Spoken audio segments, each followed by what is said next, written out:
श्री परमात्मने नमः। आज के वीडियो में हम श्री गणेश करेंगे पाताल खंड की कथाओं का, जिसमें शेष जी का वात्स्यायन मुनि से रमाश्वमेध की कथा आरंभ करना, श्री रामचंद्र जी का लंका से अयोध्या के लिए विदा होना। नारायणं नमस्कृत्य नरं चैव नरोत्तमं देवीं सरस्वतीं व्यासं ततो जयमुदीरयेत्। अर्थात भगवान नारायण पुरुष श्रेष्ठ नर, उनकी लीला प्रकट करने वाली भगवती सरस्वती तथा उसके वक्ता महर्षि वेद व्यास को नमस्कार करके जय का पाठ करना चाहिए। जय का यहाँ तात्पर्य पुराण से है। ऋषि बोले, महाभाग सूत जी, हमने आपके मुख से समुच्चय स्वर्ग खंड की मनोहर कथा सुनी। आयुष्मान, अब हम लोगों को श्री रामचंद्र जी का चरित्र सुनाइए। सूत जी ने कहा, महर्षि गण, एक समय मुनिवर वात्स्यायन ने पृथ्वी को धारण करने वाले नागराज भगवान अनंत से इस परम निर्मल कथा के विषय में प्रश्न किया।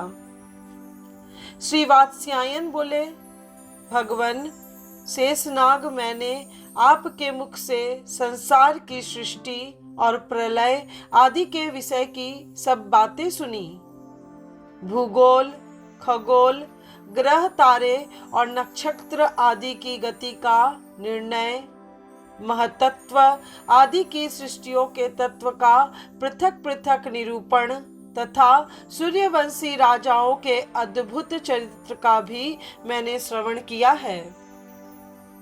इसी प्रसंग में आपने भगवान श्री रामचंद्र जी की कथा का भी वर्णन किया है, जो अनेकों महापापों को दूर करने वाली है। परंतु उन भगवान श्री रामचंद्र जी के अश्वमेध यज्ञ की कथा संक्षेप से ही सुनने को मिली, अतः अब मैं उसे आपके द्वारा विस्तार के साथ सुनना चाहता हूँ। यह वही कथा है जो कहने, सुनने तथा स्मरण करने से बड़े बड़े पातकों को भी नष्ट कर डालती है। इतना ही नहीं, वह मनोवांछित वस्तु को देने वाली तथा भक्तों के चित्त को प्रसन्न करने वाली है।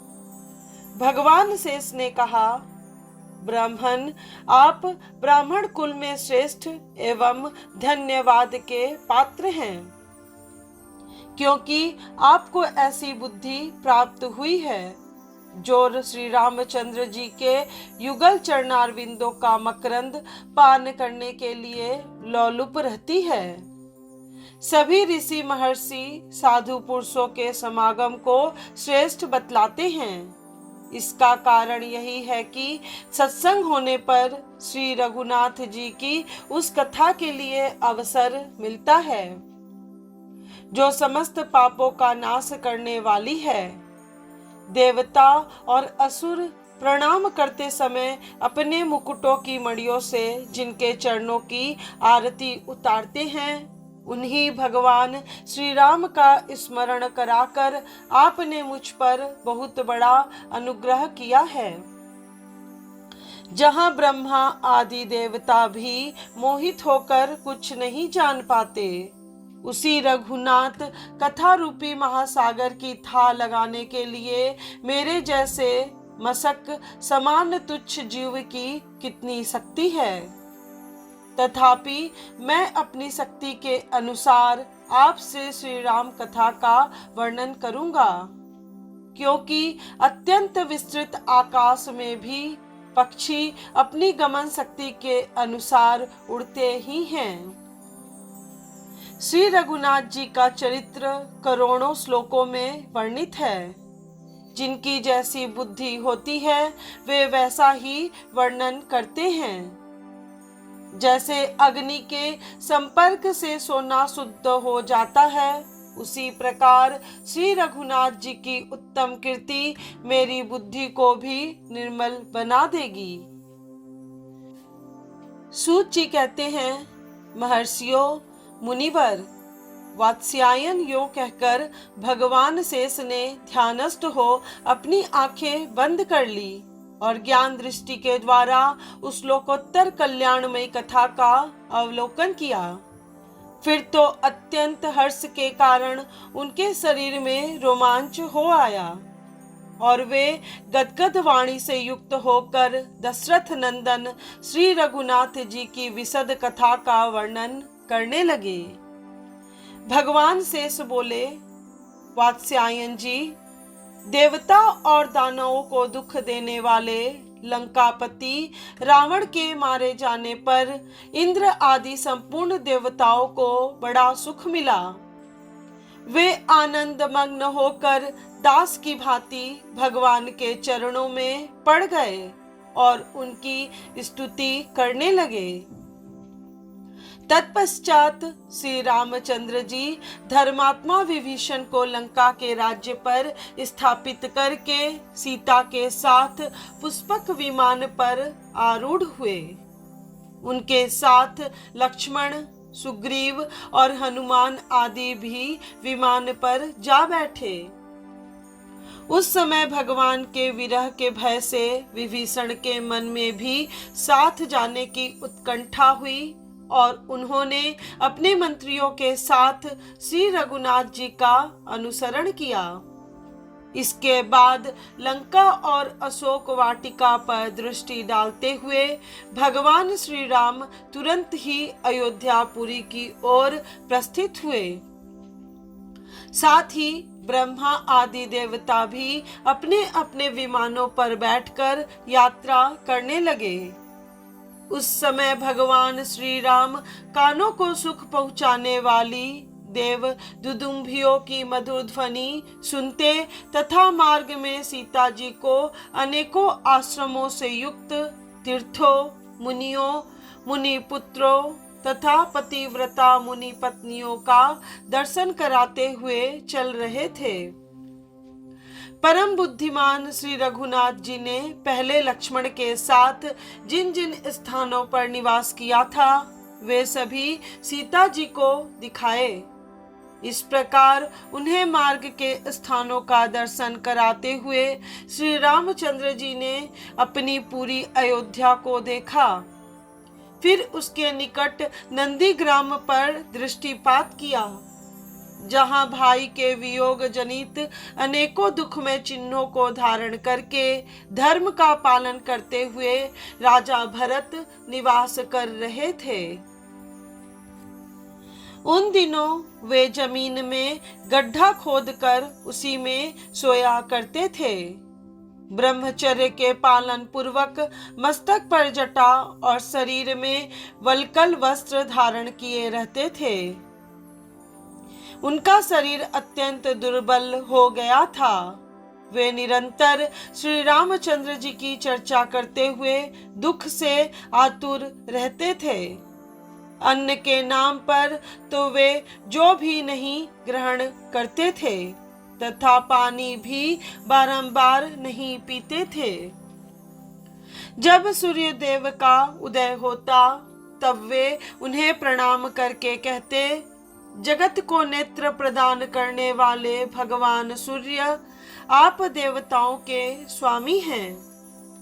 मेरे महान पाप को हर लीजिए। मेरे ही कारण जगत पूज्य श्री रामचंद्र जी को भी वन में जाना पड़ा। सुकुमार शरीर वाली सीता से सेवित होकर वे इस समय वन में रहते हैं।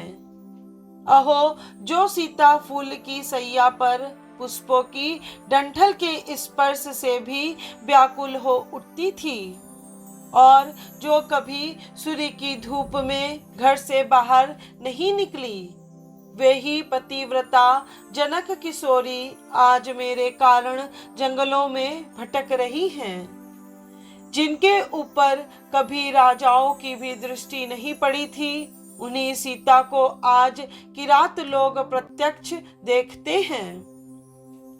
जो यहाँ मीठे मीठे पकवानों को भोजन के लिए आग्रह करने पर भी नहीं खाना चाहती थी, वे जानकी आज जंगली फलों के लिए स्वयं याचना करती होंगी। इस प्रकार श्री राम के प्रति भक्ति रखने वाले महाराज भरत प्रतिदिन प्रातः काल सूर्योपस्थान के पश्चात उपर्युक्त बातें कहा करते थे।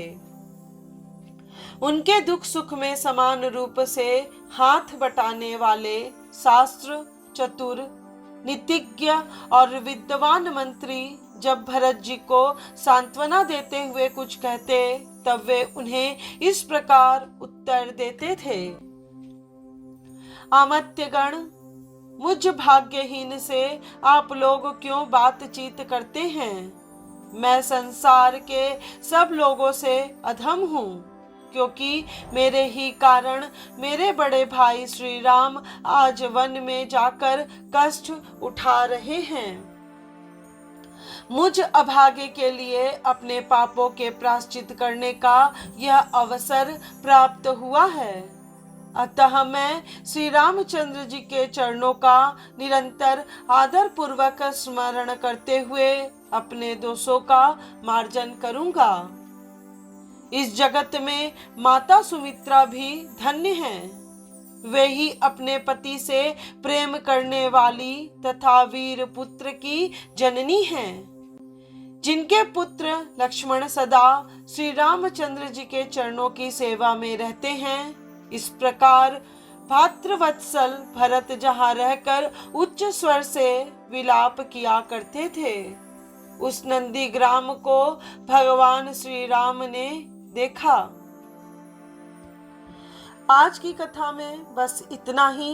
इसके बाद क्या हुआ यह जानने के लिए कृपया आप पद्म पुराण के पाताल खंड के अध्याय 99 को अवश्य सुनिएगा, जिसमें भरत से मिलकर भगवान श्री राम का अयोध्या के निकट आगमन की कथा का वर्णन किया गया है। आज का वीडियो आपको पसंद आया हो तो वीडियो को लाइक, शेयर और सब्सक्राइब करें। साथ ही कमेंट बॉक्स में ओम नमो नारायण जरूर लिखिएगा।